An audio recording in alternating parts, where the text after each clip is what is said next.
up, Milos? Right. You're talking about Amsterdam, right? There you go. There you go. Photo by famous photographer. He's laying there. He's laying there. It looks the same as, I don't know if I told you the story, Milos, because I don't think you were there. Look at that. That's how Yeah. that's how he was laying at Tony's gym in the morning between two of the weight rooms. There was a little bench. Yeah. And he was laying on the bench, and I still have a video. I just don't know where. And Chris was out. That was like in the morning, like Sunday morning. Or early after, noon. It was Sunday. It was around Sunday. noon. Around noon. 1, yeah, 2. So, Hey, Brett. So we went on. Hey, Brett, what's going on? What's up? You keep going. I'm good. Yeah. Real quick. So me and Dex, we crawled in there, and Dex went in, and he went right by his ear, and he said, "Chris, they're coming with guns." Chris jumped off the damn couch, and he was on all four. Scrambling. He was on all four trying to get away. I'm out. That shit was so funny. What's up, champ? What's going on? How are you doing? Thanks. It's good to have you on the old school roundtable. Thank you for making How's it the going? time. Yes, sir. I got a bunch of Chris. I saw him a couple weeks ago. Now I get him again, man. Yeah. Right. Chris is everywhere now. Everywhere. Yeah. You know? That's what you He was, call. he was in full effect in Prague, man. Yeah, That's right, man. That's what you call getting your hustle on. You know. That's Putting right. it down. That's the way it should be. That's right. Hey, Chris, didn't you say that Brett was worried for Martin after prejudging? Did I say that? I didn't say that. I think everybody was a little bit, right? Oh, okay. So now I got someone else there that actually saw the scene.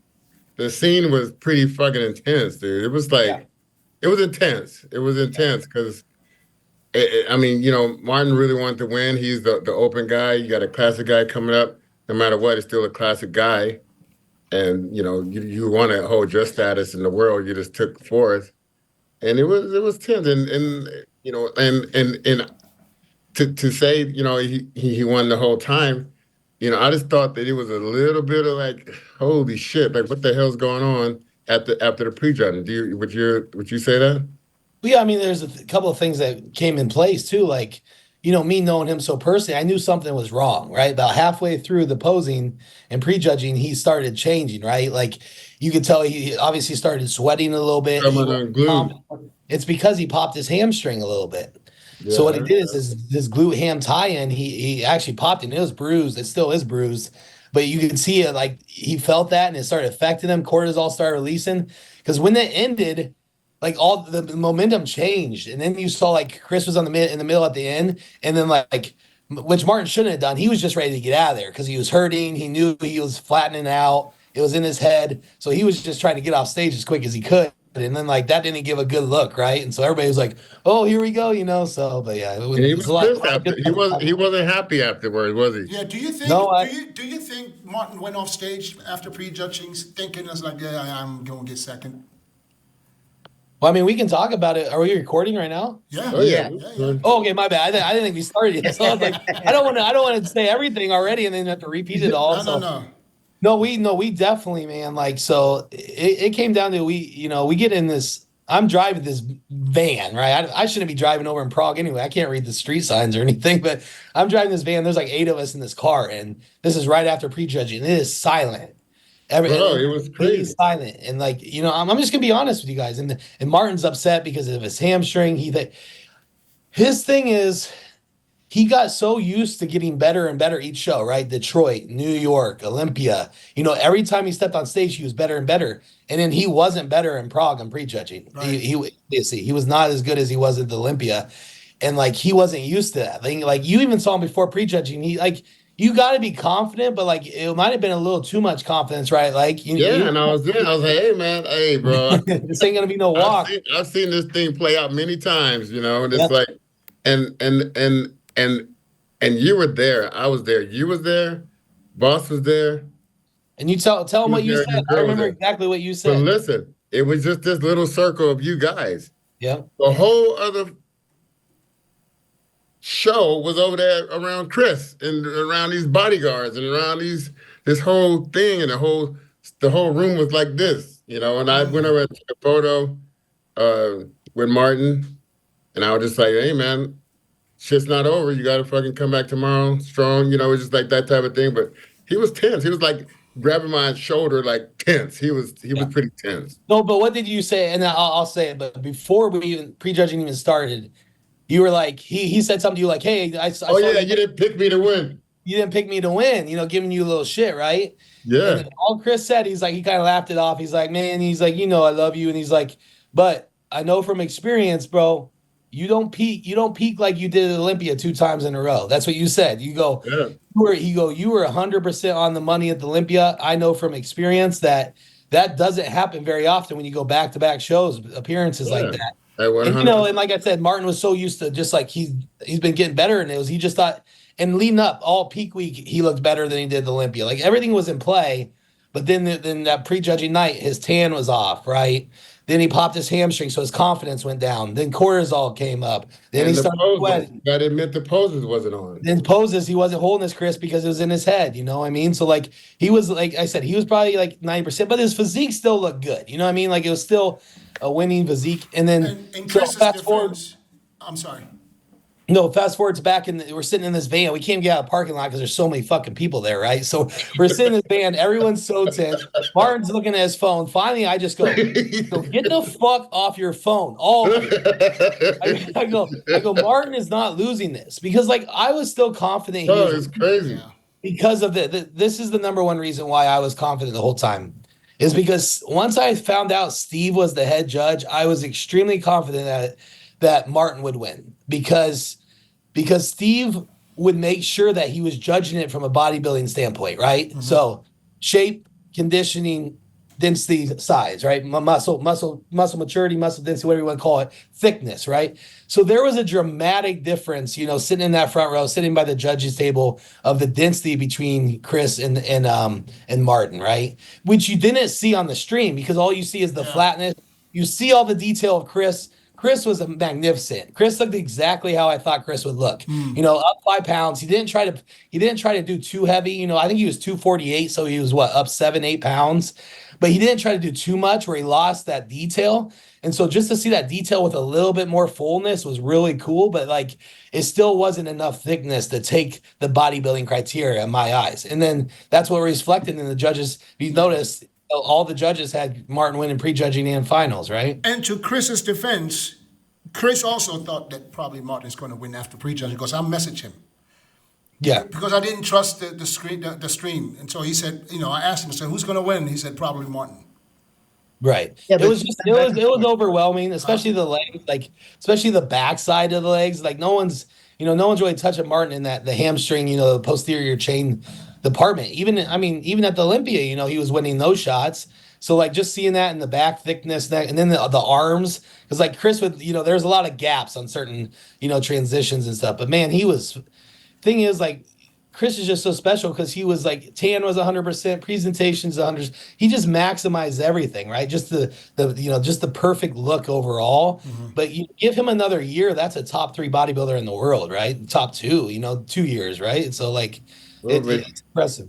What's funny about him is I just felt even some of his weaker shots, the front double is not a strong shot, but with his shape and with the extra weight, it actually looked pretty good. You know, his arms look great. That front double was one of the better front doubles I've seen on anyone. Last spread looked pretty good. And then I was gonna say one more time is and I just saw the look on Martin's face was that, you know, the look he gets, that glazed over look, his mouth's a little open. And he just like, and he was hitting his shots kind of off and shit. I was like, damn, Martin is like. You saw a change in demeanor for sure, and that's what right when he got off. That's why I was like, dude, what happened? He's like, bro, my hamstring. I'm like, Brent, I looked on your page, and I saw. It was so funny this morning. I looked at your page when you guys were all together in the gym training, and you said something like, the moment we found out that Chris is doing the Prague show. That same face. Milos, did you see that? No, but I can only imagine. But hold on, I'll show you. Hold on, I'll show you. Right, so I'm like, shock face, surprise face. Bro, this shit was Yeah. so funny when I was rolling. It was, Yeah. hold on, where is it? And that's kind of what the end of prejudging was like, man, to be Oh, honest with you. yeah. I've seen the video post show. Oh yeah. Okay, yeah. Yeah, bro. That's good. Listen, right as they were walking up the stage, how the camera was going, they catched you, Brett, and you did look like very serious and worried, and that was on the camera. Chris Oh, didn't say nothing. That I made that up. But here, okay, let me be a devil's advocate. You are considered aesthetic smaller guy. You are what I call hashtag bodybuilding, right? Shape, V-taper, structure, conditioning, beauty of bodybuilding. Chris Bumstead is beauty of bodybuilding. I mean, one of the best bodies. His popularity goes parallel with Arnold Schwarzenegger. So I wasn't there. You two guys were there. Probably he brought the house down. So, you have this once in a lifetime. Who left an impact like that? And then when he shows up on the stage, you were mentioning, okay, what Steve is looking. Shape, he can go to Chris. The aesthetics can go to Chris. Conditioning, it can go to Chris, right? That wow factor, okay? He's 248 at 6'1". Lee Haney was 6 feet or 5'11" and 45. I mean, how much bigger do he needs to get, or you would need to get, or Chris needed to get back in like mid 90s to the late 90s, to actually start being competitive. And here's because I'm sure that Steve is listening and you guys are experts. I remember 81, Jim Mannion said that Danny Padilla should won a show. Danny Padilla. Okay, then 82, Maccabi beats Lee Haney. And then we're going into the later years. Lee Labrada, 185, is second to Lee Haney time after time after time again. So let's revisit this. At which point, really, size is not enough. Chris creates an illusion that frontal biceps, he doesn't have a biceps, right? But you don't see it. Once you lift those arms, the shape is just overall, it's beauty. Like, wow. I gave him frontal bicep. I would have no problem giving him frontal biceps. Lat spread. Before the show, I was giving it to Chris because of that structure and craziness. But when I've seen thickness throughout here on Martin and tree track legs, I said, okay, I can see that. Same thing for side chest. I would think that Chris could, that's one of the best side chests I would see. But Steve Weinberger said, okay, you can still see shoulder arm, right? Even though legs are very comparable, shoulder arm. So as we dissect, you said from the back, show was over, for sure. The back poses were Martin's.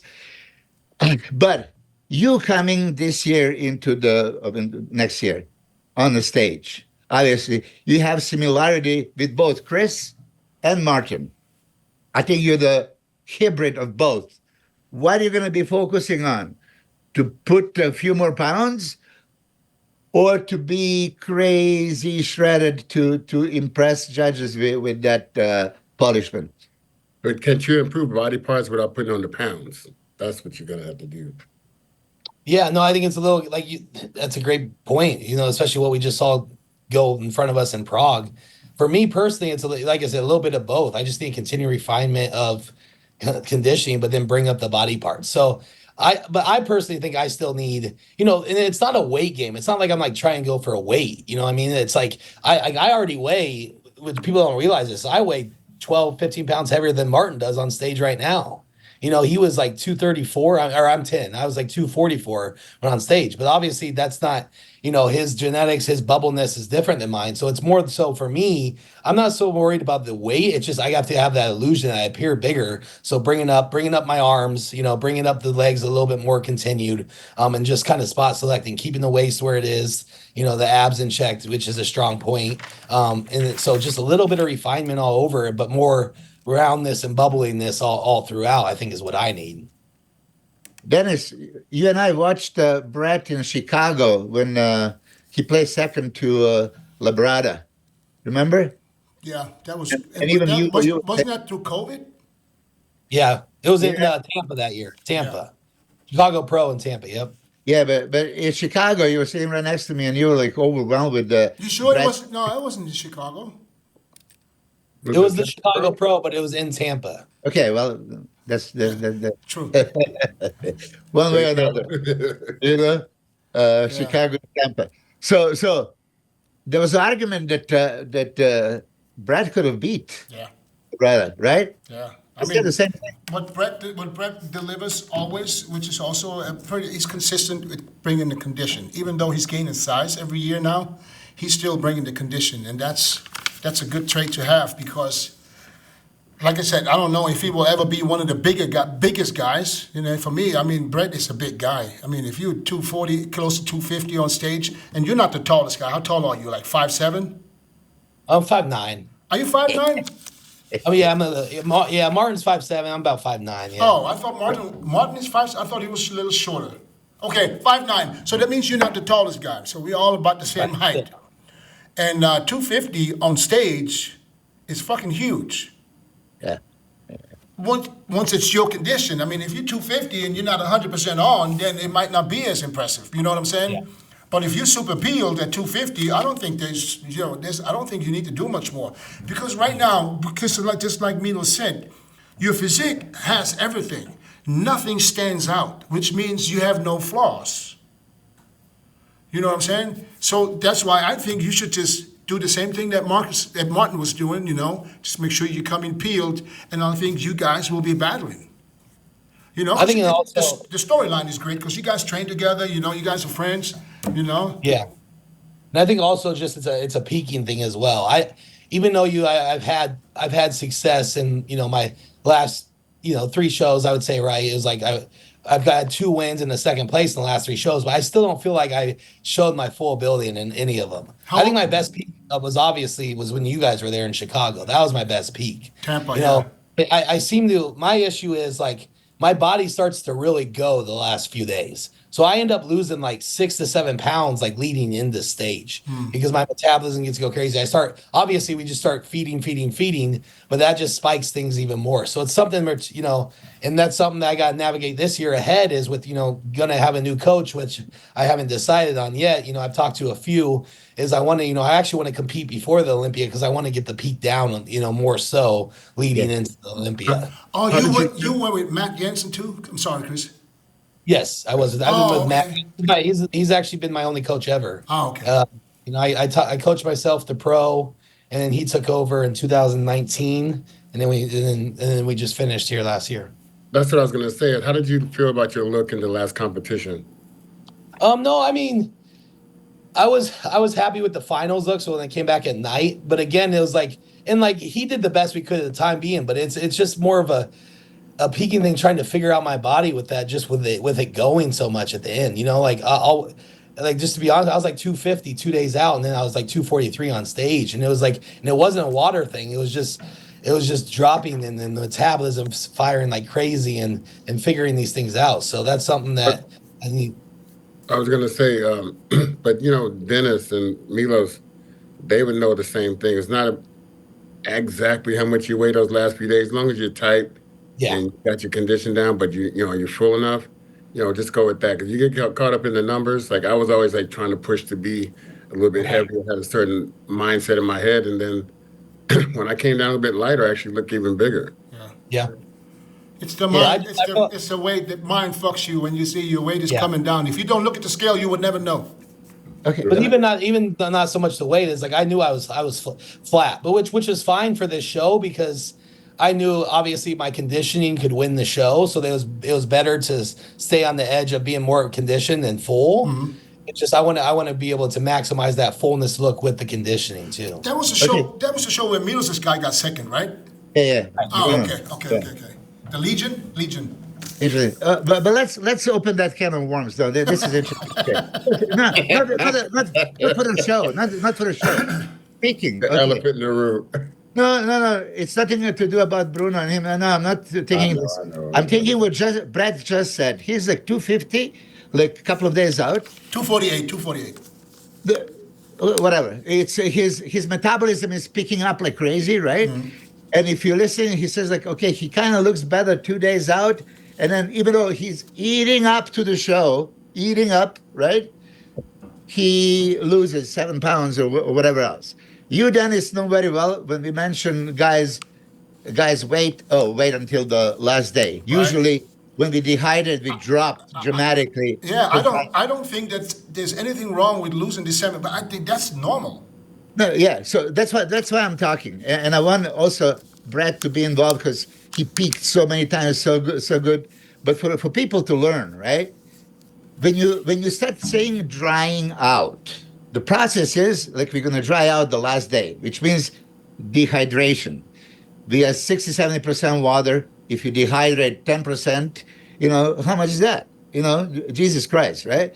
So in that process of, okay, I could have peaked better. And some people would, cut the water. Jay Cutler didn't drink for 3 days sometimes, plus diuretics. And some would keep the water, right, all the way. I know Stefan does pretty much. He explained exactly how he does. So for you, when you said like in last 3 shows, one, you were competing with BEHROOZ in Romania. You were fabulous, right? He was also fabulous too. Yeah. And then you won Spain, and then this, right? It's great conditioning. But if I'm hearing, you think it could be even better. There was a moment. Do you remember 2 days out moment, or day out, or the morning of? Like, where did you see yourself the best? No, probably about 4 to 5 days out. 4 or 5 days out. Yeah. So like I had already we started low in water probably 3 days out, obviously more dramatic the day before. But what I feel like, and that's what I'm saying, like I said, it's good to hear your opinion on this, is I feel like I'm just losing fullness. And it's not from, I didn't take any diuretics, no diuretics, and water wasn't that dramatic of a drop.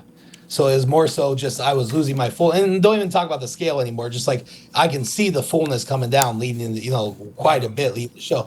And maybe that's just not my ability. I need to eat more food, right? But it's like if you saw my plan, it's like it comes to a point where I can't physically chew anymore. You know what I mean? Like it's like you start seeing it in the stomach because you ate so much food to get that too. So it's just the fine lines of getting those details down. I was thinking you use diuretics. That's why I think this is normal to lose anywhere from 7 to 15 pounds. But if you didn't use any diuretics, to lose 7 pounds in the last day or two, that's probably a little bit more than it should be. Yeah, that's what I think. Especially if you eat a lot. But if your metabolism is that fast, you have to counteract. Yeah. Yeah, I agree. But don't you think that there's no way you can lose 7 pounds of fat? No. So you can lose only 7 pounds of water. So it's still always hydration thing, and this is how I look at it. And of course. So how would you try to fix that, Milos? Have a drink more? As you know, Dennis, we missed many times, and I am one of those high risk takers, and go more carbs. But as you're saying, you're having a shitload of food to the point you couldn't even chew anymore, right? Could it be, Milos, that he didn't drink enough and that his carbs didn't transport? It has to be. The only thing, glycogen is a glucose plus water binder together, and that didn't happen. And so why that doesn't happen, right? It's stored energy. You eat the energy, you don't need energy, you're not going to burn it. He is not active. So it's supposed to be stored, but it's not going there. Okay, so at that point, you also need sodium for transport and everything, right? So it's very fine line. And I don't want to say this because I missed like so many times trying to, push a little bit more. But Brad, I'm impressed with his conditioning all 3 times. But even he says he could have been a little bit better. So Brett, you just said that 4 or 5 days out, that was your look. Yeah. Why didn't you just keep doing the same thing you were doing there? Why would you change something closer to the show if you're already there? because it started going like that. The only reason we didn't change anything, it was just the body started going and started losing weight. That nerves then? Yeah, I wouldn't think so. I mean, I was Because we, throughout, So then it was just add more food, and adding more food actually, it was almost like maybe it has that effect of how you start eating refeeds or cheats that you actually lose weight right away, but you would think it would catch up and it would be in a surplus, right? Right. But so maybe I just need to start earlier in the week and on the eating part, eating up, or that's the thing. That's what I'm still trying to figure out. Right. So last show comparing to last year, how do you grade yourself? Which is your best look? I would say the Legion finals was probably the better look of the three. Just because legs, man.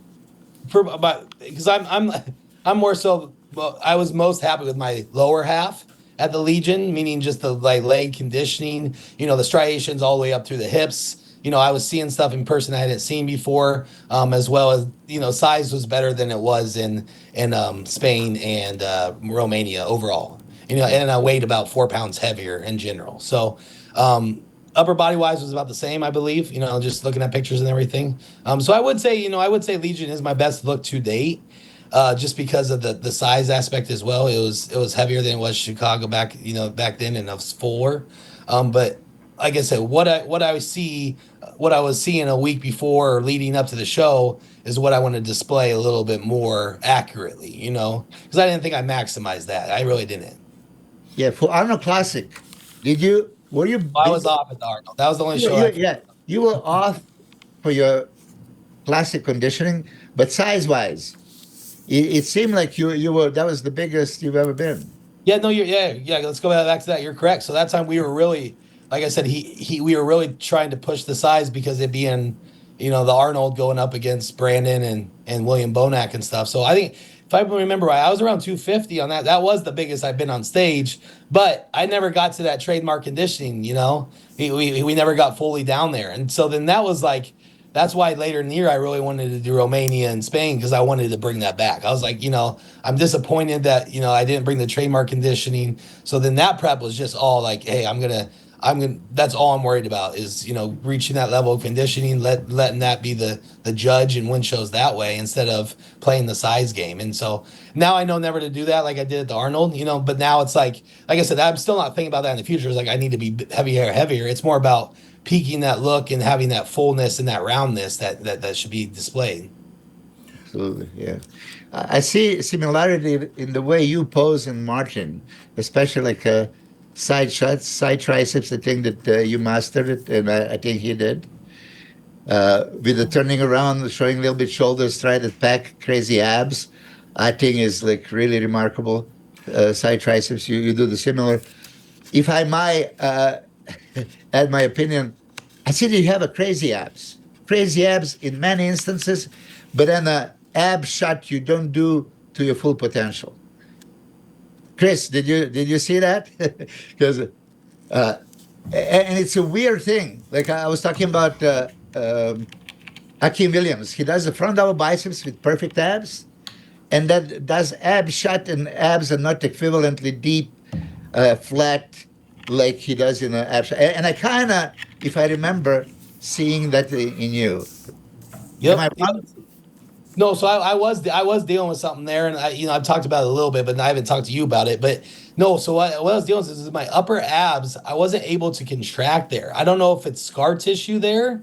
So what I've been doing since then, so I couldn't bear down on the upper. Obviously, when you see me doing like a crunch, like most muscular or something, that's because it's down, right? And you're just crunched down, and I'm leaning down onto it. But doing the ab and thigh, when I pull up, it was actually I have some kind of adhesion right here in my upper abs. And that I'm actually getting it looked at now. I've been working. You can deep tissue that area. Yes. So what I'm doing a lot right now is, like the slam balls, like not medicine ball, but slam ball. Every morning I'm out on that, laying down on it, trying to work onto that tissue, have some different exercises just to mainly just need to get more people in there with tissue work and breaking it down. Because there is some kind of a scar tissue adhesion. I don't know, maybe you guys can tell me, but it was whenever I go over my head, I'm not able to bear down. And now it's already better. I'm already feeling better, but obviously I'm not at the. Breon deal with that sometimes. I know he did a lot of deep tissue work. That helped a lot, yeah. It's like on a. It's almost like it's glued to my sternum here. You know what I mean? Right. There's a lot of, it's just like it adheres to my sternum here. And so, which, Milos, like ab and thigh should be a awesome pose for me, right? Absolutely. Because all I have to do is do the same most muscular abs down, crunch down, but do it here, right? And it's going to be perfect. And I wish it was that easy. What if you stay upright instead of crunching down? Yeah. Okay. So here's my little tip.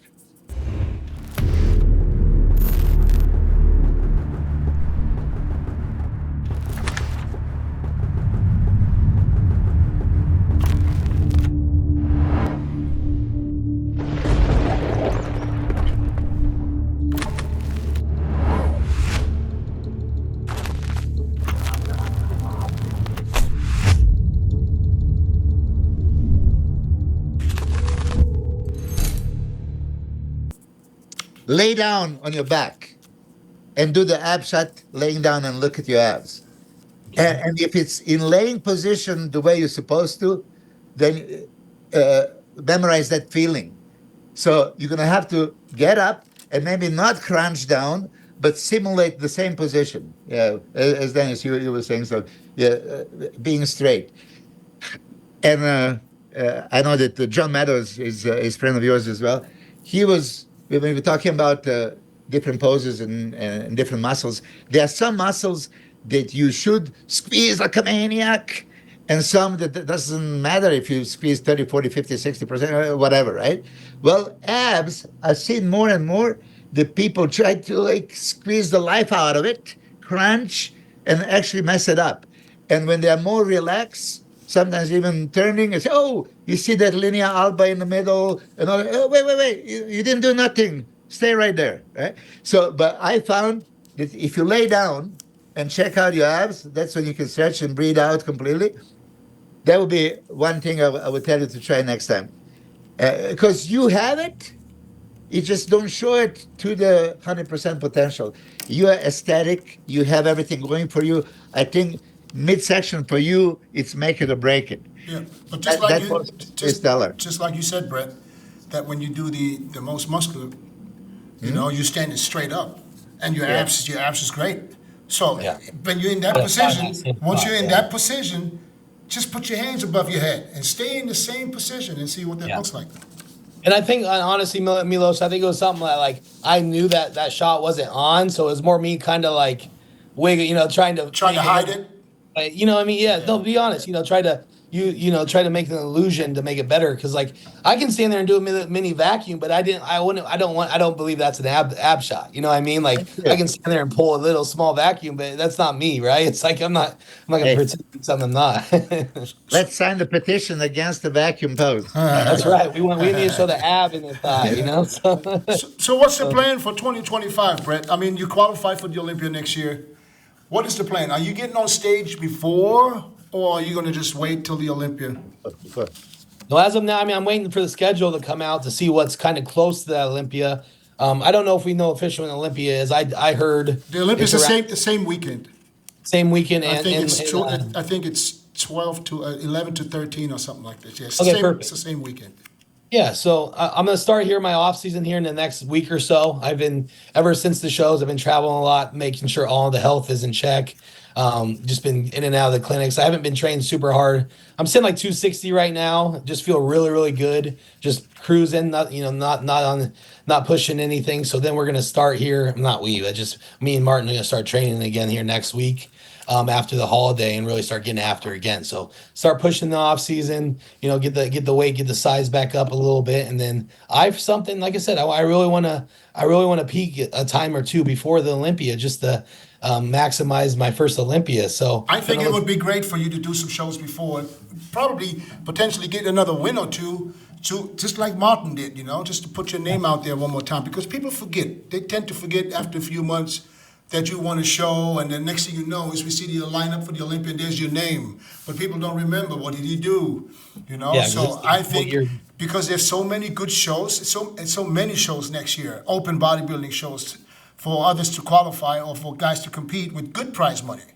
Where I think it would be good for you to throw your name, maybe not in the early, like March or April, but then there's September, there's plenty of shows next year. Yeah. So that's the plan. Gonna look at the schedule when it comes out and go from there. Yeah. But not like mid-year Pittsburgh What and about like Dubai? Pittsburgh is in Dubai. May, first week of May, I think. Yeah. When is the Pittsburgh Dubai is show? July? If I'm not mistaken, it's June-ish? Last weekend in June. June-ish. Something Really? like that. It was in June. Well, I can tell you one thing. I do the European Championship September 12th to the 14th in Germany. Okay. that's perfect. That's That- like a month out, right? Is that going to be a new one? No, it's every year. It was in England this year. And it's open bodybuilding? Open bodybuilding, every category. But Who won it? Who won it this past year? who won England? Yeah, Bruno. Bruno, yeah. Oh, okay, that's the one. That's what it was called. Yeah. Yep, gotcha. Yeah, that's a Oh, European. that's a huge news. God damn. I mean, listen. I got now some. I got some more coming. Don't worry. I'll Okay, I'll but break listen, him here first. if this is 1 month before the Olympia, This is I think- actually the last qualifier for 2025. that's gonna be off the chart. Yeah. That'll be a good one, honestly. I'm thinking about that now that you said that. Yeah. About a Yeah. month out, that'd be perfect. Yeah. You know. Yeah, so that's also when you're thinking of, you don't want to peak like mid-year and then have a complete new, preparation. Yeah, Something- but a month out from the Olympia, it's Yeah, that's perfect. Perfect to put your name on the map. Say, hey guys, just so you remember, here I am. You know. Oh, I was man. honestly debating looking at doing Legion again because 2 weeks before the Olympia in the same state. Because like what we did this year is we went over there. I competed obviously, and then Martin just stayed in Vegas. Got used to the climate. It was perfect leading to Olympia. So I was like, shit, I might try to do that again. But I think I heard that they're moving that date on Legion to May, so it's going to be a whole different time of the year. Oh, so that'll really? be- You Yeah, know, so that'll be- and I think I know why. Because May days we got Pittsburgh, we got the New Yeah. York Pro, so they have maybe more competitors that are already in shape that will do the show. No, I understand from a promoter standpoint why you'd want for sure. You're gonna get in that line. So, but there are gonna be some big shows, man. You got Pittsburgh, which is a good payout, gonna be a huge expo. Then now FIBO, right? And then you got Dubai that, someone can make a run there. I don't know if Milos has BEHROOZ planning on it, but you can make a cool $400,000. Look at him! Look at him! Look at him! But I mean, okay, let's touch the. What do you think about BEHROOZ? BEHROOZ? You competed with him, so what do you think of him? I think he was really good back then, but I think he's a different animal now. You know what I mean? That was 2 years ago. Like, I think we were probably, to be honest with you, I think I was much closer to him then than right now, because he's kind of getting in his own little league right now. I think we need to get him on the Olympia stage to Oh truly, yeah. if he's a top 6 guy. Because like now with his added size, it was fun when me and him competed each other because he wasn't as big yet, so it was like a conditioning game, right? It was like we were both fucking peeled, so it was a little fun. But now he's added another probably 15, 20 pounds since then, and he holds it well, And just what I like most about him is his backside. There's no one really, him and Martin are special in the posterior chain when it's hamstrings, glutes, low back, that area, you know what I mean? And he's doing it, man. So hopefully, maybe you can tell me a little bit more about this. But with him signing with Panada, is that going to help his chances of getting in for the Olympia? Well, I mean, there's some rumors they're gonna try to get him Italian citizenship or stuff like that. I don't know if this is gonna work. I mean, but we need to do a couple of other things, because just waiting game, administrative processing is not working, especially as I know Hunter from UFC, right? And he told me, as soon as he said administrative processing, he told me it doesn't mean anything. Not 1 year, 2 year, 3 year. It could be 5 years. It could be anything. Yeah. It's already 3 years, and they're not. In the paperwork, they said, okay, you would wait weeks to a month. And it's like 36 months already, right? So we have to do something. I would love him to do the Honor Classic. Look, Honor Classic is $500,000, okay? And he has a crack at it. Okay, so just if you think about it, I mean, Samson is Samson, yeah. Samson is dominant, yeah. But as you've seen, he is there. He can give him run for the money. He can probably outcondition him, put some size, and be very competitive. Well, the thing with him is he actually never competed against each other at this juncture. BEHROOZ size, also Samson size, and his Yeah. his cachet he's got going now. So yeah, that'd be a good little matchup, man. Yeah, I think that Samson is definitely most dominant guy right now, and he could, if he does everything right, he can dominate and take Arnold and Olympia for But a few years. But what there are a I few guys that are challenging him. what I like about him the most is that shoulder to shoulder shit he's got going.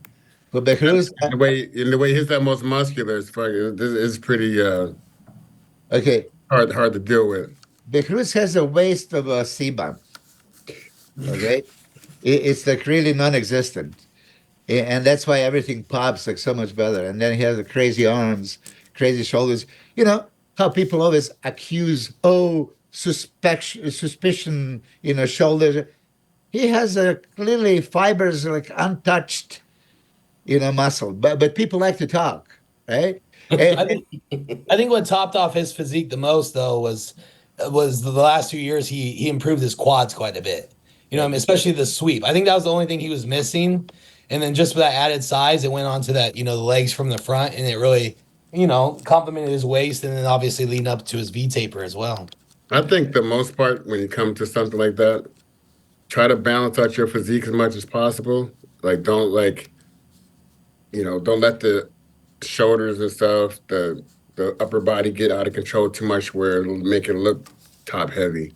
Like just try to balance out that bottom half as much as possible and hold back on some of the strengths and try to go full bore on those weaknesses. Well, I think that's what we saw with Derek at the Olympia. You know what I mean? With just his upper body grew and his legs didn't as much, or they might have digressed a little bit. And noticeable difference. It's just a weird look. Yeah. But I do want to say this because you balance. guys are all competitors. You are all competitors. Imagine BEHROOZ prepared for 3 Olympias. It's That's right. okay. He didn't show up, right? But people don't realize he was peaked. He did the whole prep, waiting for the last week. Maybe Monday he's going to get the visa, and then Tuesday he prepared for 3 goddamn Olympias, contest ready, and he couldn't step on the stage. And he prepared for 2 more shows in Europe. There was Spain and Prague early. So I prep and I watch him, day after day. He's sending me, you go through depletion, you go through this, shredded, didn't get the visa. So this is what he's dealing with, right? And yeah, you're asking if Penata can help him. I'm sure that Rudy is listening. Rudy, if you can, now is the time. It's not a waiting game. So whatever we need to do it now. I did get the one lawyer that I need to contact. I'm waiting for BEHROOZ to give me some more info. We're going to try to be aggressive. You can't just wait because that can be forever. But I'm glad you appreciate his physique and then you consider him that good. Oh, I think so. Let me ask you guys this. When you guys were competing, I know that's like a 20, 25-year span, but was there a bodybuilder like that couldn't get into the United States that was a really, really good bodybuilder? Did you guys have an incident like that? It was just different, I think, back then because It was easier. It was pre 9/11. different thing because way more worldwide competition right now. And like back in the day, we had people in different parts of the world, but Yeah, I don't think there was anybody from Iran or from the Middle East. They weren't quite there yet. yeah, no, we weren't there. So you could do a show in Tampa or damn Chicago. And people from all over the damn world is there, from There was China to something Germany. different. There was Huh? something different. Yeah, the Olympia moved. Well, listen, there was like Pavel Yablonitsky, phenomenal bodybuilder, right? That many times didn't have a From money. Czech, right? What? He's Czech, Czech. Yeah. Czech Republic, yeah. So he just couldn't afford coming to the shows. So put it this way, they have to save their life savings to be able to travel to some show. And usually he would show up night of the champions, and then let's say they don't place him well enough and he just go there, it's expense. You just can't afford it. Yeah, but I mean, I don't think this was only European guys. I'm sure there were a couple of American guys that couldn't afford to go to the shows either, and they had to do certain things, to make that money so they can travel. Kenny Jones. Kenny Jones made it. that didn't sound. That was my boy, though, man. I love Kenny, man. You remember Kenny Jones, Minos? The Pomeranians. Well, He was listen. raising Pomeranians and shit. Hey, Kenny Jones was with Ronnie, Kevin, and me as the Roman warrior in that famous photo shoot. Was he? Oh, But he really? wasn't, I don't remember. You never posted a picture with him in it, though. There was no fourth in that photo shoot. There is a cropping option. You have to. Hey, I remember he got in that cold ass water. We were in Russia or some shit. He said, "Yeah, I'm in the polar bear club and shit. Like, this don't bother me at all." It was freezing out there. This fool in the damn water in his posing trunks. I wonder You how many Night of Champions Kenny did. Probably all of them. All of them. Hey, you know that he was a Calvin Klein underwear model, supposedly, Really? making back in the day like 200. Yeah. I didn't know they At had. least he I told me didn't know that. they had short people as a model. I don't know. I don't know if I can believe that. I don't know. Hey, I just pulled that one out of my ass. Yeah. Kenny Jones. Yeah. All right. Well, as we have Brett as a guest, Brett, who is your all-time favorite bodybuilder, and who is your favorite now? Oof. All-time favorite. I mean, you gotta remember, I got into this a little late too. I started bodybuilding like 10, 12 years ago. So mine's probably Phil Heath. Usually, like when I was coming into it, he was at his prime and stuff. And then obviously I had the privilege of training at the train gym with him, at Armbrust Pro Gym, and he kind of, I wouldn't say he took me under the wing, but he was very open to answering any questions I ever had. We hung out a few times, and I learned a lot from him, especially on the mental side of things. Just listening to how he approached the Olympias and everything. So just that personal relationship really made me gravitate towards him. Obviously, a big fan of Branch Warren. Him being like a mentor to me now, but also just his work ethic was huge for me, because you gotta remember I was an athlete first. I was a 4-sport athlete in high school. Then I went to college. I was a football player in college. Got my exercise science degree, fell in love with the weight room first. So, with my story, Ivana, my wife, being a 5-time Olympian herself, I was the bag carrier for 4 years leading up to me even competing. I didn't know what I was training for. I just loved the process. I fell in love with bodybuilding, my own personal process of bodybuilding, putting on at that time, 40 pounds just myself. And then finally, being able to compete and then seeing that work that I didn't even know what I was working for. Like, how many people do you know train 4 years like a pro bodybuilder without even an end goal in sight? So that's went to the men's physique contest and then classic, right? And then no. you didn't do men's? I think you said that a few times. I appreciate it, but no, I never did men's physique. I did classic. No, I did classic. That's your mid physique. I always showed the picture. legs. I was going to ask you about that. Minos put you right in the You're category. open bodybuilder with a men's physique trunks. He said it a few times on other podcast. I don't care. I'm serious. Did you really think he was man physique before? Yeah, I can visualize I the could have picture. sworn. And I think there was the dark blue shorts. Yeah, you probably. Yeah, I saw something. Were you just saw, wearing the shorts or you what? probably saw him on the beach somewhere in shorts. You were wearing the shorts. Oh, okay.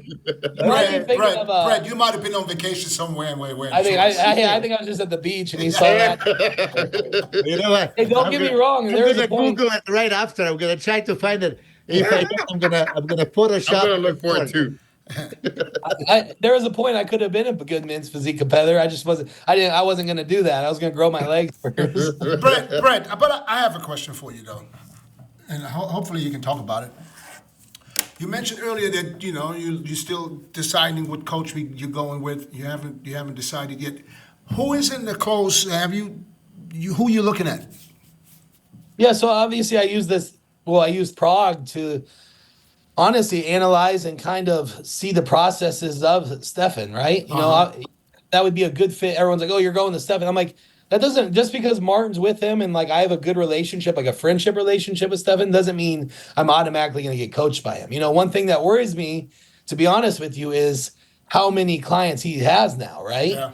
There's potential of him having 8 guys in open bodybuilding and having 30 plus athletes total at the Olympia next year between women and men, right? So that is a concern for me, knowing that, like, you know, my coach, like, he gives you about, 10 minutes, whatever, and then he has to go see everybody else, right? So that's something I was really thinking, and I wanted to see how he operated this past weekend. So I actually was able to, I told Martin, I was like, hey, I'm gonna roll around with Stefan for a little bit, so that, so like I think it was like Thursday before or whatever.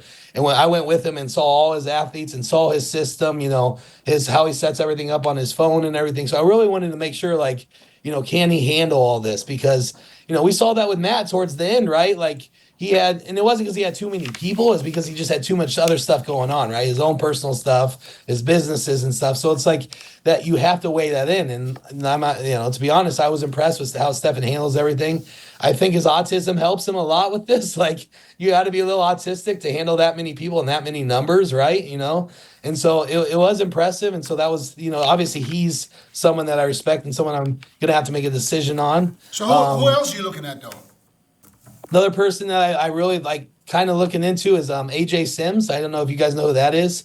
He's coached some guys in the past. I like what he's done with other people. I have a good friendship relationship with him as well. Mm-hmm. So that would be an option where it'd be extremely more one-on-one, where I'd be his, probably his only athlete that's at the Olympia kind of thing. And, we can work that way. What do you need? When we talk about coaches, though, but you as the only one that's still active right now. What do you need from a coach? What is it that you really need? Yeah.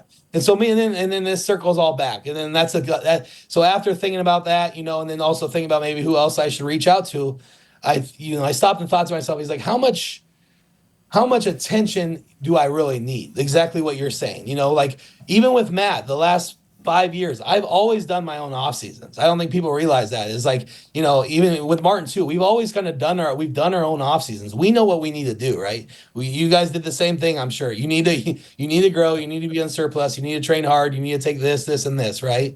It's just like, it's more so, those eyes that help that last, for me, more so that last 4 weeks. Even this year, I know what you're leading up to about 4 weeks out, but then it's more so, I don't want to have to be playing mental games. I don't want to make the wrong call just because my stomach's telling me something different. So that's still always something that you think. I don't have the confidence, I guess, myself to make final decisions for an Olympian athlete. I'm, leading in. So that is something that I need, but I don't necessarily need constant attention either, like you're saying. So it's just something that I'm continuing to weigh, and I'm not really in a hurry because I'm going to start the off season ahead and then make a decision as we go. Yeah, I had got down to the point later on in my career where it was like, okay, I did a couple Olympias. I did the whole thing, 98. I did my whole diet, my whole preparation. Looked great. I can get tight. Then I just start off like an initial thing, like with Chad, and give me my initial diet. Then I said, you know what? I was never sending in photos, but I'm like, okay, I'll check you out when it's like 2 weeks out. And I just fucking put my head down and just fucking go. And just make sure all my cuts are in that I need. And I just need to be filled out and into that little last landing process, the last 2 weeks. So yeah, let me ask you that, because now we're starting to see, again, like I said, like thinking about with Stefan with that many athletes. Wouldn't Chad always have like 8 to 10 guys in that final Olympia usually? So how did he handle that, or how did you feel about that? I don't think it was that many. I think it was just the top 4 or 5 guys, maybe. Oh, it was just all the first call out. That would be. Yeah. I mean, I just wait. I'm a patient guy. I didn't need to have my hand held, and I stay up late. So but Chris, not everybody is like you or like I know. like if you myself. 11. There's people that need to hear from you. They said, because as a coach, you tell some guy, listen, send me pictures, whenever, let's say every week, okay? So these guys, when they send you the pictures, if you don't reply and tell them how good they look, they're fucking going nuts. Yeah. I always tell people, if you don't hear back from me, everything is going great. Just keep doing what you're doing. But there's guys, they want to hear, you know, what do you think about the I want pictures? a pat on the back. That's like, yeah, you look good in trunks. What do, You just watch it. You just watch your paint dry at the end. No, but some people are a little more high maintenance, you know, that's just the way it is. And that's why I see his concern when he says, you know, with so many guys, because if they all would be like him, then it wouldn't be a problem, you know. But if there's guy that take, you know, I don't know. But I knew when I needed to pose. I think Stefan has it under control. I think he knows what he's doing. It's It's one of a just kind. some people are just different. When they know, it's like fucking your girlfriend going to another dude's house with a party with just guys. So now you know this girl is over there. You know what I'm saying? They fucking mind going crazy. So this is the same with a coach. That's not a good comparison, Dennis. I know it might not be the best comparison, but I'm just trying to explain to you how far some people are when they know, and you know, he just gave you 10 minutes and now he's sitting somewhere else. You know what I'm saying? Who's going against you? Not everybody can deal with that. That's a reality, man. You know, there's certain individuals. We all know plenty of guys that are like that too. So you sprinkle that into that same team or whatever, that same group, then there's chaos everywhere. You know, so it's just something you got to weigh out. I mean, yeah, it might be, you know, and you know, for you and Martin, you guys train together, you guys are friends, but you also want to beat each other. It's not like, listen, okay, I'm cool if you beat me. Fuck that. There's no such thing as I'm cool. Yeah.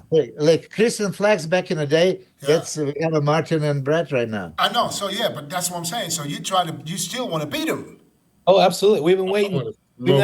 We said that we didn't want to compete against each other until the Olympia, just because we didn't want to have that animosity until the Olympia. I want to smoke Flex first. That's healthy. That is first agenda is to get Flex. But that's what I call a healthy competition, man. You guys push each other in the gym. That's a competition right there. You guys train it together. You want to be stronger. You want to do an extra rep. You know, those are the things where you guys push each other, and the same would be on stage. Of course, when you go home, you be like, man, I want to beat this motherfucker. This motherfucker better not beat me. But once you guys get on stage, like Chris and Minos just mentioned, Chris and Flex, you know, they would hug each other. You know, still thinking, I'm gonna beat your ass. Chris had a huge Chris had a huge party after he beat Flex at the Ironman. Did you invite him? Did you invite Flex? Which pissed. Yep. I invited everybody. Yeah. Ronnie Comey was in there. So Flex was pissed and went back home and did 3 hours of cardio for a whole week to the Arnold. Yeah, before the Arnold, yeah. Yeah. No, he started doing cardio then. No, he did 3 hours because he lost the Ironman. I remember because what year was it? That was 2001. No, 2000. 2000. I was on that stage. I forgot. Okay, Flex might hate me for saying it, but I don't know if you can call holding the treadmill and dragging your feet like 2 miles an hour a cardio, really. Did you see that? I mean, if you try to go... I believe that after he lost to Chris, that he was on that treadmill. He was walking. He was on a bike. Yeah. Well, hey, even 3 hours of that slow shit adds up. You know? But it was good, man. It was like sometimes we'd be on the opposite side of the gym or something. Then you look at each other. And you seen that you're looking, and we looking at each other's eyes at the same time, and then we like. Did you guys train together after that show for the Arnold, or you guys stopped training together? You probably didn't even see him until the Arnold. No, of course. No, we saw each other. Really? We went and we split up the camp out there when we were getting ready for that show. Half of the gym was on my side, half of the gym was on his side. It was a mental battle every day. You went to the gym and going on the stage. But all in all, we didn't really like each other too much at that time. But we still had the respect to go up each other and give it a dap before the show. Good luck. I hope you win. I'm gonna try to beat your ass, but I hope you get behind me second or some shit like that. Yeah. That was almost every time we compete, no matter what was going on. What's next for Martin? He's doing Pittsburgh for sure. Yeah. So in Dubai. So if Pittsburgh is in May, so he's probably and Dubai is in June. Yeah, he said that. You don't remember? Yeah. He wants to spend this year. I mean, you gotta remember he's young and it's his coming out party. He wants to use this year to kind of like make some money, right? Yeah. So like, you know, where you go on those sprees making money earlier, and you know, Is a lot he- of people do it is- earlier on when you haven't seen. So why is he not doing the Arnold? Well, you gotta remember he's been competing since the Detroit this year, so he definitely needs a break. It's like his body needs some rest. So that you know, this extra 2 months, you know, from March to May will be huge for him. And Extra 2 to months. be honest- Extra 2 months. We're talking extra 500 G's, bro. yeah, I know, right? if you It's still, Son and Andrew. huh? you gotta remember the Son and Andrew political are game. competing. Hey, listen. He beat Andrew at the Olympia, so I wouldn't worry about Andrew if I was him. I would. Of course, you I'm worry very about much him, thinking about- but you can't not do a show because you're thinking Hey, there's but two guys that I can't beat when you beat him already. Yeah, but Andrew usually looks good around that time of the year, and Yeah. Olympia, Oh, listen. he looked like he did. Oh, at listen, this year. don't make no mistake. I mean, I think Andrew is going to give Samson a huge run for his money. I really believe it. I really believe it. You know, but Yeah, that I don't would. think they're gonna- I mean, I can understand the 2 months that he needs to take some rest. I get that. So I was just pushing him. I would like to see him like Milos always likes to see everybody do the shows. Yeah. And, I was gonna say, how's his hamstring? You said it's bruised up. He told me because we had dinner a couple of days after the show out there, and he said it was bruised up. But to what degree is the damage, or is that just in his head that you heard a pop and maybe you took off a few strands of fibers, got popped loose, or is it how much damage is it?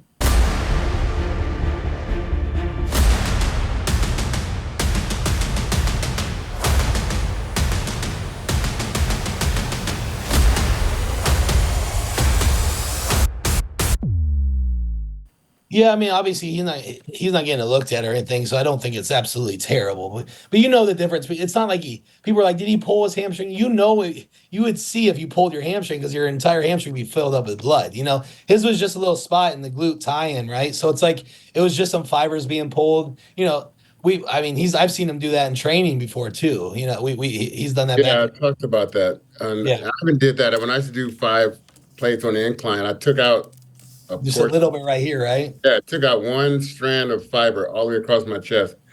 And I never had it looked at, but I saw that it was missing and it wasn't there no more and it never came back. So it was like, but it just looked like a striation at the end of the day, which I didn't have no real damage, but it was like, and that was like a week after competition. I'm all, yeah, but who does that, Chris? I did it. Man. Yeah, I was Yeah, with my but- son's mother. Yeah. And she was fighting me. That is like stupid.com workout. Yeah. That's like I'm looking at you like Milos looked at me when I did the damn fucking squat 1 week before the Arnold. Yeah. How Yes. much was that? Huh? How much were you squatting the week before the Arnold? 7 plates. Same place. No wonder Milos was looking at you. Yeah, but the funny thing was Chris Lund was a photographer, right? So he says, you know, if you could just do 1 rep so I can get a good picture. So I said, okay. So I sit down, I get back up, and he said, that's his words. I said, man, I was so nervous I forgot to push the button. Can you do another one? Milos, I think Milos didn't even look at it. He turned away and walked away. He didn't even want to see it. You know, Hey. because he had this leg injury. You know, because Did you do it he again? probably still had he was still PS or whatever you call it. Yeah. He was traumatized from his injury, and he seen me doing that crazy shit. Yeah, because you're lean, you know, you're dehydrated, right? Listen, Milos, if somebody would do it now, I would tell them, "Are you stupid?" I did a. But I was, did a seven hey, plate. listen, you know, I was everything was fucking easy for me at that time. I wasn't thinking, you know. I did a 7 plate for Chris for 2 reps. Fucking But I was. Jean-Pierre Fuchs tried to do it 2 weeks after and tore both his quads. Yeah, but it was all season. But I That was was exactly 7 plate. After Chris telling him, you know, what I did, he thought, and he did it free. I did it on the Smith machine, so it was a little safer, you know. Hey, Chris was the best about this. Yeah. Hey, I saw this guy do 200-pound dumbbells. He was fine, so you'll be good. Yeah. Because he didn't wanna that fake. You know what I mean? But He wanted to after- be real. But after Sean's injury, that's when they start introducing fake plates into the photo Yeah. shoots, which they never did before. Yeah. You know, Yeah, I was against. I can show you you can show If I me, can't lift it, I ain't show gonna me lift it. any Flex magazine. I tell you exactly what plate's fake. Yeah, they're newer. If you look I at the was- 7, like Yeah. 3 and Against 10 to it. beat No, up. no, and then- no. But I did the regular weights. Yeah, There you was did no the real featherweight. ones. I know. But I was after, against- you could see when people incline bench press in 5 plates, there was only a few people that really did that. You know, and all of a sudden everybody's doing it in photo shoots. It's so fucking funny. And then you could see 3 plates on each side fake. Different. Yeah. There's no bend in the bar at all. It's just straight. No, nothing. Yeah. Damn, I missed that. But I missed but the bend. why? Why he was? I don't want to say he was forced to do it, but they requested him to do it because of the injury. He said they don't want this to happen. I missed that. I missed that bouncing into that flexing of the bar. Yeah. God damn. I just did. Listen, Chris, believe it or not, I just did fucking 3 plates on the incline yesterday, Yeah. for the first time, Holy shit. and I felt like it felt kind You of were walking good. around the gym cocky after that. It felt. Taking your legs out. I gotta admit, this whole time, man, I trained like 2 plates is heavy for me. Yeah. You know. Yeah. And Super then, heavy. but I train now. What I do is I don't train by myself and then train Natalia after. I train together with her, so I don't have to be in the gym for so long. So now I train with her, and I got her to do 3 plates too. So I can't fucking train with her and do 2 plates when she's doing 3. Oh, no, Does you she can't. does she live in Arizona? Yeah, Or she just- yeah. I train her 6 days a week. Hey, So, Brett. bro, she's so fucking strong right now. Because do you- I do with her right now what I used to do when I was in Thailand. Yeah. When I was What training. do you mean? What do you mean that was the first time you did 315? Like ever? No. No, it was a long time ago. No. In the, He was doing 5.5 plates. before. Okay, I was doing 6 plates on the free incline for 3 reps. I still Okay, have- I was gonna say, I have was like, the did you pictures.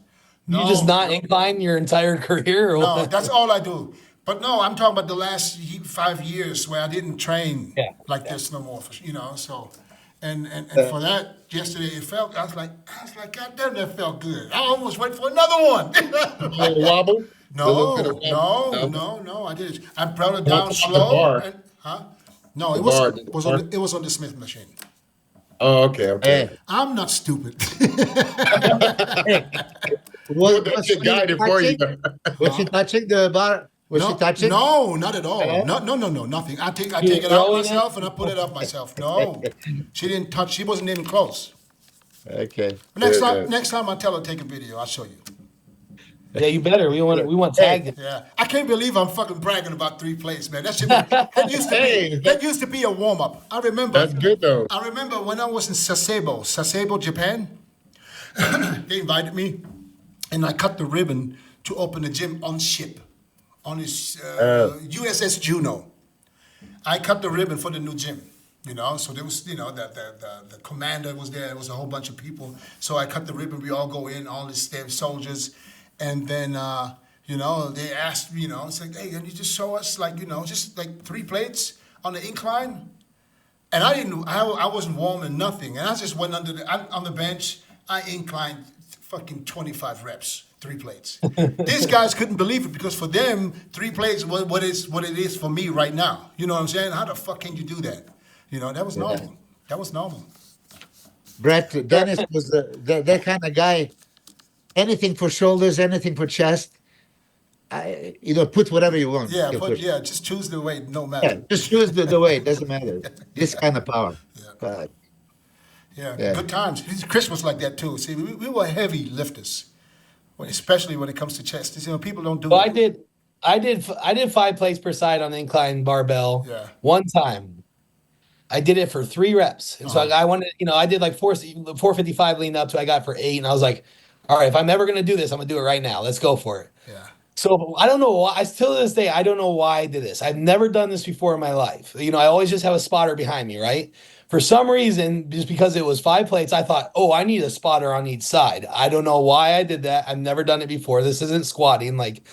So I get under there. I hit 3 clean. I have a video somewhere. I hit 3 clean. And then the spotter on the right is just some random guy I grabbed from the gym, right? He grabs it while the other guy doesn't grab it. So I don't know if he just thought I was done or something. So when he does that, it cooks me like this. And I just feel my shoulder. It didn't pop or anything. My rotator cuff just started screaming. I get up, I start chewing this guy. I'm like, what the fuck are you doing? Like, why did you touch that? I couldn't bench for like another like 4 months. Yeah. Like I See, just when you That's do exactly. when you do these kind of things, man, when you want to go heavy and you don't have any people, that and you but it can- wasn't you even can- the exercise. It was just I know, but when you don't have anybody that you can trust there Yeah. with you, because you just want to have, because you never know what happens. Yeah. When you're young, you don't worry about injuries. Oh, yeah, we were just But having fun. the older I got, the more I was like, what if the chest pops? Now you're here with the fucking 500 pounds on your chest. You can't get it off you. I always like when I was by myself. I always went into the Smith machine, just to feel kind of safe. Because if you can't get it, you can lock it anywhere. You know what I'm saying? Just to get your ass out of there. You know. As soon as you said there was the two guys, I knew that Yeah. that was going. And look, poor guy. He was afraid for you. He wanted to be helpful. yeah. You lift one, and then everything is going to go in the other pack, and that's how you tear. Holy shit! Yeah. So, guys, never use two spotters. If somebody is spotting you, they can lift up 50 or even 100 pounds. If you Even need more. more than 100 pound fucking help, you shouldn't be doing that weight Yeah, anyway. True. But some people don't know. They go 1-2 reps too far. You got to know. The thing is that that taught me a lesson though too. Like since that day, and this was probably 4 years ago, I've never done anything for like less than like 8 reps. After that day, I go, I'll never do 3 reps again. The least amount of reps I'll ever do is like 6 day. I'll say I do 6, but I've never gone under 6 in 4 years since then. Yeah. But that's what I did. I had phases where I did like 4 weeks, 4 to 6 reps, just go heavy, Yeah. And then you go 4 weeks, 8 to 12, and that's what I'm doing with Natalia right now for like the last 4 weeks. She's getting so strong. Dude, 315 bench for a woman. Bro, she That weight squats, is bro. off the chart. She did 315 for fucking 8. I'm telling you. Listen, she squats 405. Not 405 plus a half, plus 25 pounds each. For fucking 50 sets. For sets. See, I know it in kilos. I'm still in kilos all in my head. So, bro, I have never seen, I will never see another woman that strong, but there's nobody in the gym that can train with her. There's so many guys that come to train with me. I said, listen, I don't train people like this no more, but you can come at this time and train together with her. She kills every single one of them. And there's been USA champions, super heavyweights. There's pros. She trained legs with Rafael Brandao. Really? How did that? She did everything he did.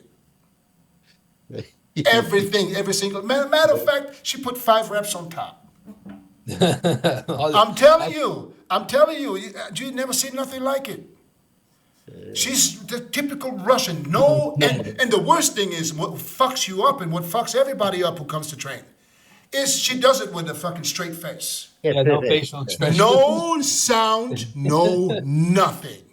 And the guys be like, wow. This one guy, super heavyweight, 260 pounds, fucking coming for chest. Because legs, she killed everybody on legs, so he came for chest. Okay, she killed him on chest. This dude is screaming and fucking hollering. He couldn't believe it. It's crazy. It's literally crazy. Yeah. But she's by the way, she's about 220 right now. yeah, I've seen her here in the gym, and she was moving the weight like you can't even believe. Yeah, Holy shit. it's crazy. And I remember when you told me, and then you sent me the video when she was Smith incline benching 365. Hold on, I should still have the video.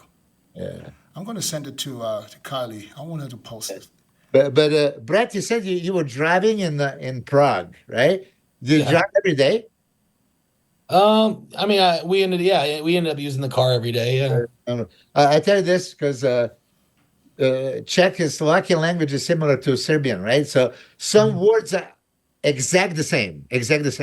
But in my language, I was driving the car, and pravo means straight, okay? But in their language, pravo means right. So I'm at the intersection, right? And I'm going, and this guy said, pravo, and I'm going straight, and he's like, what the fuck? And I almost caused the accident, right?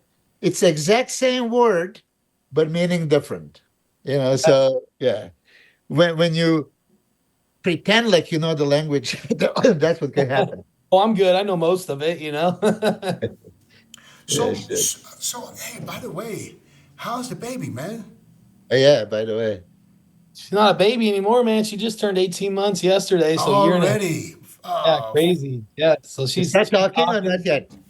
What's that? Start talking or not yet? Yeah. Oh, she'll talk your ear off. Yeah. Like Yeah. you know, I mean, it's half her language, half, you know, English. She knows a little Serbian as well. So like peach kumate, you know, she'll start yelling that through the house. You know what I'm talking about. Isn't it Pichka Matre? Yeah, dude, she's so Ivana, like, you know, and Milos knows this, like traditional Serbians, they like to teach the little, you know, little babies, kids like dirty words, naughty words, you know. So Ivana's parents have been teaching her. She came back and she's been yelling all these phrases. I'm like, what's that mean? Ivana tells me, I'm like, what the hell are you teaching her that for? Like she just walked yelling it out. And so, but no, it's a lot of fun, man. I've been having a blast, and like this age is a lot of fun right now, you know, like where she's responding, you know, so it's like we're just soaking it in, enjoying these holidays. And I'm going through with this too, because my granddaughter's now 2.5, 2 years, Oh, yeah. 2 year, 8 months. So she does everything. She has full conversations with me. isn't it weird? Like you're It's just like, crazy. It's literally crazy. And tomorrow they're going to Disneyland in Anaheim. So I'm thinking about maybe flying out there tomorrow and just spending that 2 days in Disneyland. If Milos, you should know that. If I want to go to Disneyland, can I fly into John Wayne? Yeah. Yeah. That's closer, right? Yeah. Because I'm not driving. That's too long of a drive for me. Hey, who's the lion? Who's that Leo painting in the back? oh, it's just a big lion. I've had that a long time. Okay. Yeah. Hey, guys, how about the last show of the year? Alicante next week. Did you see the list? There's No. like That's a list. 26 guys. All right, You- let me find the list. Hold on. Painting? It was good to see that Mark Hector guy's doing it. I didn't, you know, Yeah. haven't seen him in a while, but he always England, right? From England. Yeah. I think do you know this, Milos? I think he lives in Florida now, which is crazy. He moved to the United States, but yeah, he's originally from the UK. But who else jumped into that late? We got Akeem. We got Marco Aquino, Andrea Belzoni, Luis Breed, Roberto Buonomo, Adolf Burkhardt, Mike Ciesla, they're both from Germany, Xuan He, Mark Hector, Matthias Holbeck, the other guy from Germany who plays fourth in Prague. Marcelo Horst is doing it. Yep.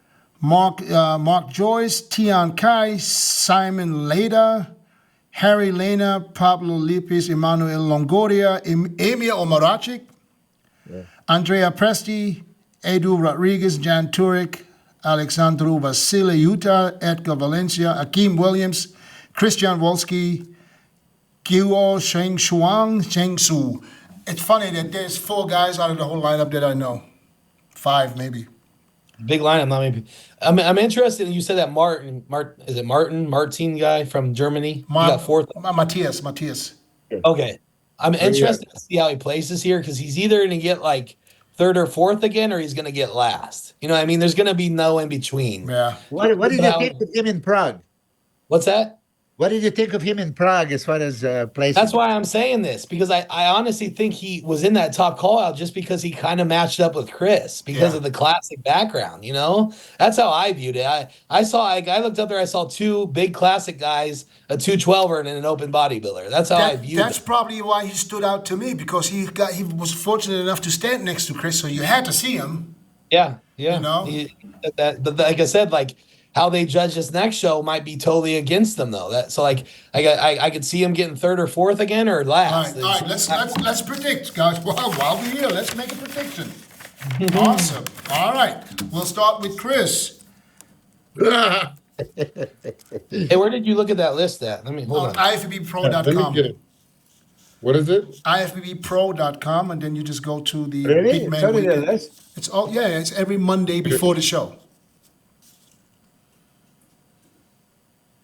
Right. We could just. Can you just? Well, you got- can you just I put got- it? I Hold can- on. Kylie, can we put it on ifbbpro.com and just get on Big Man Weekend? Hey, yeah, that would be We can nice. put it up here. That's better. It's much easier. Yeah. I'm gonna do mine. Okay. Yeah, go for it. I got mine pulled up here too, so you go ahead. I'm going with Oh, we got Horse MD there too. Shit. Yeah, I'm going with Akeem. I'm going with Horse. I'm going out of a loop here. I'm going with Andrea Presti.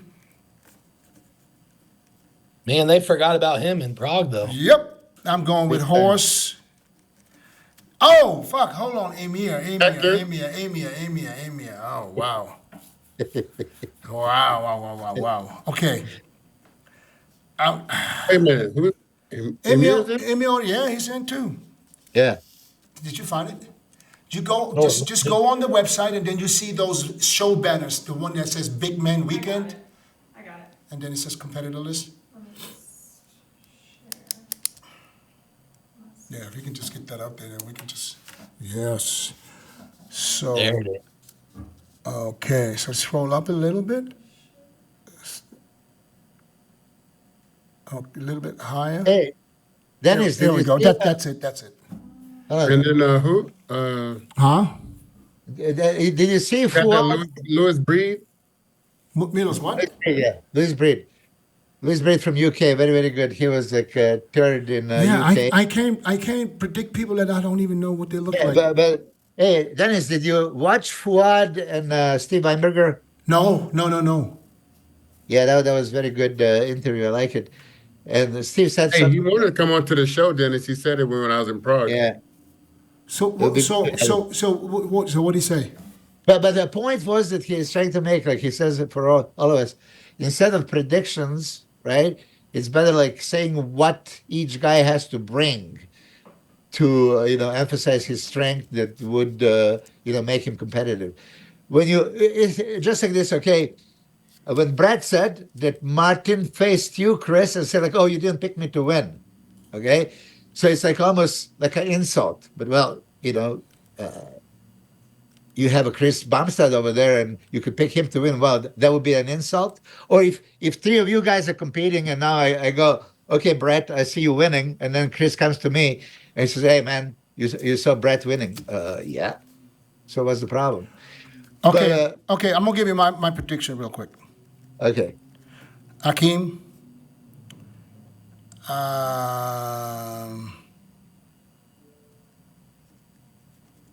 Andrea, Amia, Horse, and who am I missing? See, I don't know what Mark Hector's going to look like because if he's on. But I gotta go with Christian. Christian Wolski? Yeah. So that's 1, 2, 3, 4, 5. Let's put the sixth one in there. Top 6. Let's say I'm gonna have Holwick, Matthias Holwick. That's my top 5. 6. All right, Chris. Hakeem.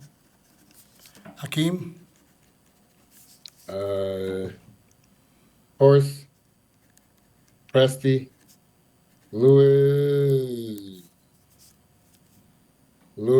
Matthias. Lewis, And Mark.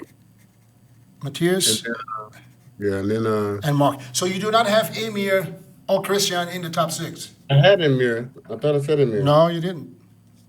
I said Hakeem, Horse, Presti, you said Hakeem, Horse, Presti. Emir, and Presti. Emir and then Presti. Okay, Amir. And then Louis. Okay, so Mark is not in the top 6 then. Matthias and then Mark. No. I said top 6. Hakeem, No, Horse. but I got all of these. Huh? What'd you I had to say? use my chart.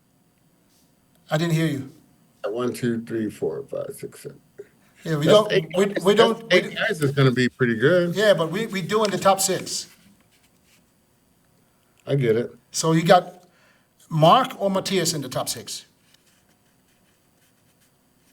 Mark Okay, so Matthias is out.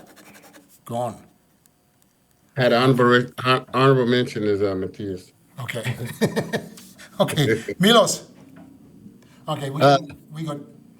Got it? Yeah. Well, we really don't know what Mark Hector looks right now, we all appreciate him. That's why Definitely. Yeah. even Brad says like, oh, if he delivers, crazy conditioning, holy shit, he can give a run to Akeem for his money. Akeem is biggest favorite. There's no question about it. Okay, yeah, especially those last pictures that you've seen on the Instagram. Holy shit. Uh, Hey, did you see that back shot I sent you guys on Instagram, Chris and Dennis? Because we criticized his lower lats. Yeah, but that was a relaxed pose. I'm talking about a double bicep. Yeah, That was So the last send me the double biceps. Yeah, yeah. No. Okay. Anyway, so I think that But nice try, Milos. Nice try. uh, maybe he did it for us because we talk so much shit about You think that. you think so? You think so? Possibly.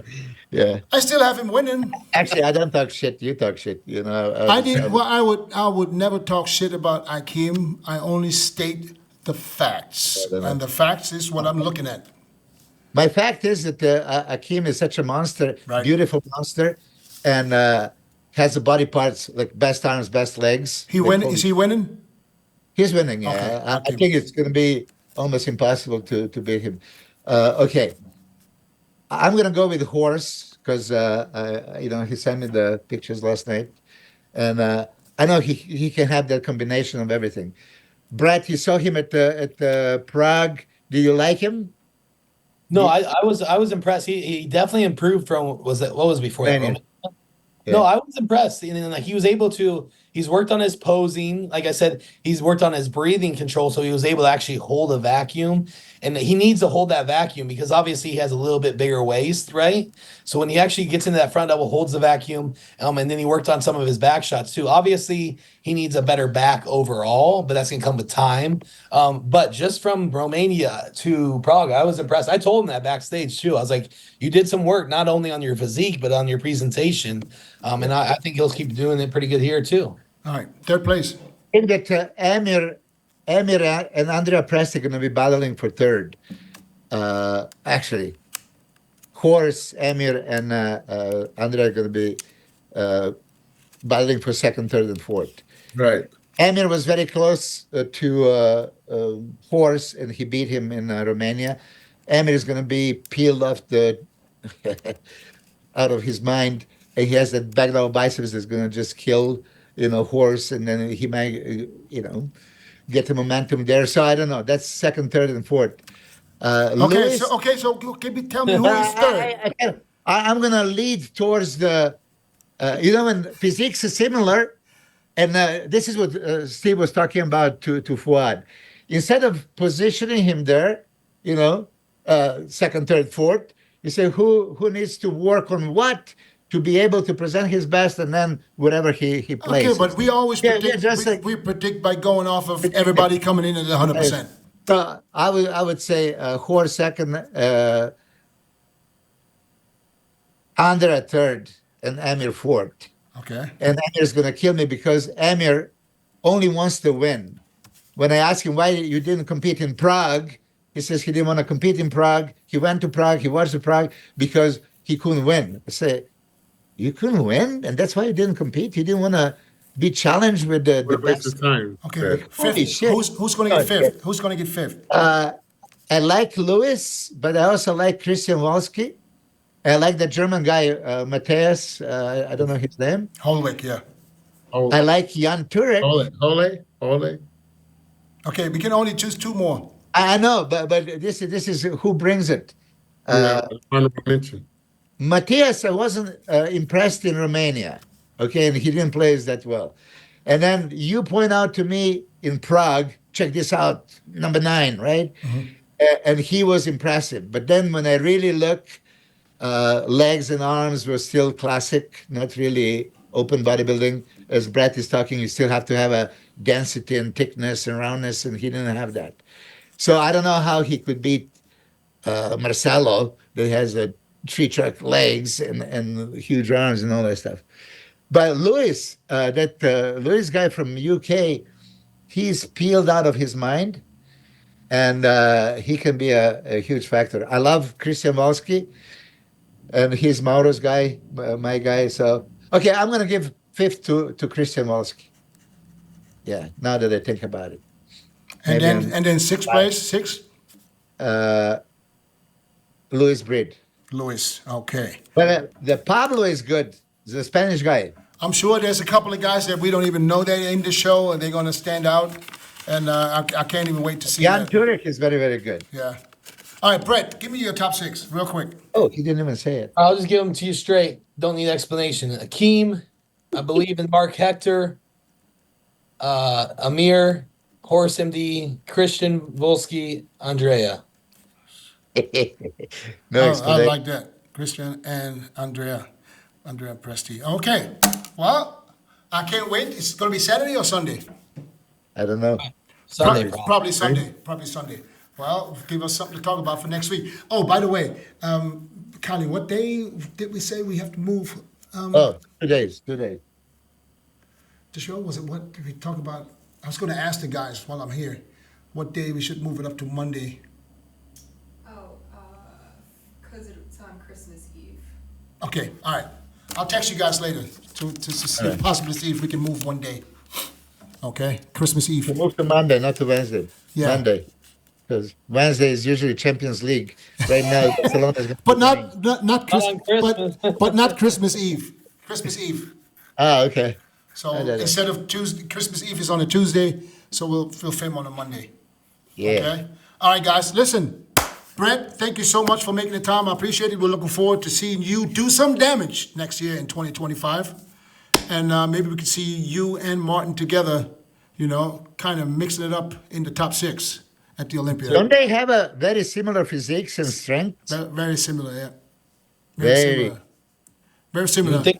would think we trained together for the last 6 years or something. Yeah. That's awesome. I think that just the story alone is worth it for me to follow you guys to see what's going on there, because that's all about bragging rights here. That's right. All right, guys. Thank you all. You all be safe. God bless. I'll see you all next week. Peace Have a out. good one. Appreciate it. Thank you, guys. Say hi to Ivana for me. I will. Thanks. man. She's probably still mad at me.